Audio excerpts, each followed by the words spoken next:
What's up, everybody? Welcome to more R-Space. My abuser for 20 years ago showed up at my workplace wanting forgiveness. I, female 38, run a dog daycare and a dog salon. One day, a man, male 36, came in with his dog. He had an appointment with one of my coworkers. He kept, however, looking at me the whole time he was there. I didn't recognize him, but found it strange that he would stare at me. When he came back to pick up the dog, I was already gone for the day, but he was asking my coworkers about me. I knew later who the man was. He was this guy I hooked up with when I was 20. One day, when I was supposed to meet him at his parents' house, he was there with his friend and they abused me and filmed the whole thing. Police charges were dropped later. Only my sister knows this, and now you, because I come from a Muslim family, live in Europe. And being a sexually active girl is a big no. Back to now. The day after he was at the salon, he called asking for me, and when I answered, he wondered if I remembered him. I didn't. Then, he told me his name and it all came back. He had changed a lot, but yes, of course, it was him. I panicked, so I still said I didn't know him. He then said maybe he could come and talk to me in person. I freaked out. Please no, don't come here. So you remember me? Yes. Please, I have been thinking about you every day. It has ruined my life. I need to ask for your forgiveness. I forgive you. Please don't come here. There's no need. I forgive you. I want you to know that God had punished me for what I did. I've been trying to find you all these years, but you have changed your name. Can we just meet somewhere? I need to talk to you. I changed my last name. I forgive. Please, I have to go back to work now. He started sending me flowers to my workplace every day for 3 weeks and tried to add me on Facebook and Instagram. I told my coworkers never to forward any calls. Last week, I found him waiting for me beside my car outside of work. I tried to run away, but he trapped me between the car door and himself because he really needed me to listen. So I stood there listening. His dad died suddenly of cancer and his mom in a car accident within a few months after that night. He thought he was being punished, and he wanted me to know that not only my life was ruined. He thought maybe that could give me some satisfaction. I told him everything is forgiven, but he needs to never contact me again. Last Monday, the flowers started coming back again. He called and insisted on talking to me. He showed up again to work, so I told him I'm calling the cops. He just handed me a note and left. He had written that he had been thinking of paying me money, like an indemnity that victims usually get. What the F is that supposed to mean? I hate my life right now. Why must this happen to me now when I am happy? I hate myself. I hate what's happening right now. I hate going to work. My husband is confused that I just out of the blue told him I'm spending a few weeks at my sister's. I don't trust anybody. I don't trust the authorities. I don't know what to do now. I spent time and money to open my dog care establishment. I can't just up and leave again and change my name. What can I do? Update. I am very thankful for all the support you have given me in my OP. You believed me without any judgment, and I honestly didn't expect this kind of support. I decided instead of updating everyone that reached out and asked for news, I could make one post here and hopefully it answers all your questions. My husband is not happy with me at all, and understandably so. I have gotten an enormous amount of comments about me needing to tell him, and it's probably the right thing to do, but I just can't. You don't understand, or maybe some of you do, but I can't put this burden on him. I saw how it hurt my sister and ruined her life. I feel so much guilt that I put her through that. I can't just do it to him. I'm a grown woman after all, and I know that telling him would give me even more guilt and anxiety than I already have, and I don't see what good it can do. Anyway, I have moved back home the last few days, but things aren't good between us at all. He told me he was tired of me just putting walls between us. I don't know how much he suspects, if anything, but he's been under the impression that I am just asocial and an introvert with mental health issues. When we first started dating, I didn't want to meet any of his friends, and even now, if he came home with a friend without telling me beforehand, I would freak out because I need to get out of there if he's having friends over. I haven't been at work much, but the flowers and calls didn't stop. The girls are getting uncomfortable, so I told them it was an annoying ex. Anyway, I just kept thinking how he's just the same. He won't take no for an answer and is enjoying that I'm terrified of him. Maybe if I pretended to be braver than I felt, it could work? So on Tuesday, I went to work, and he of course called. This time I answered. I asked him why he's doing this when I already said I forgave him. Because I want you to really believe me.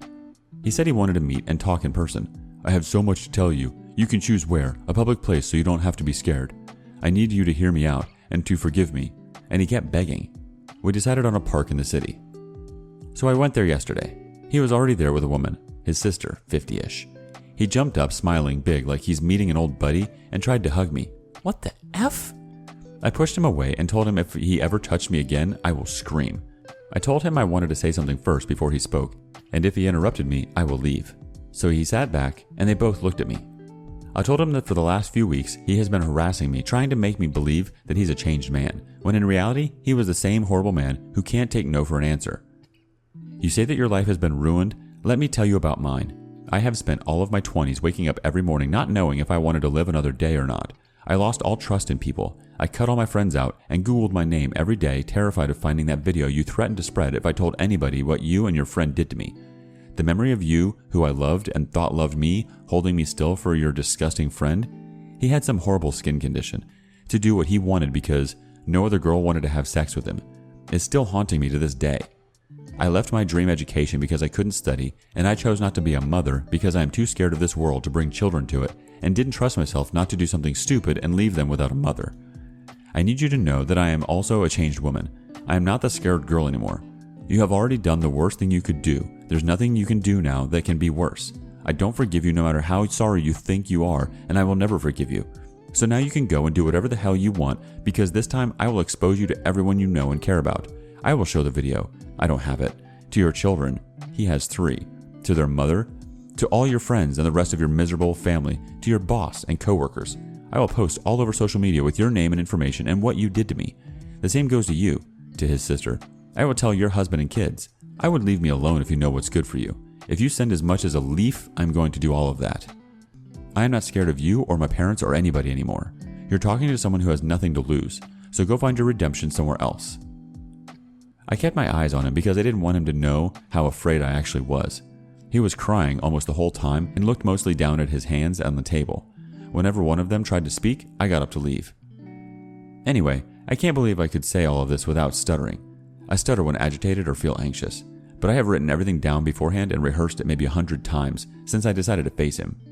I was so terrified, still am, that I would cave and they call my bluff, but I just kept going. When I came home, I felt drained.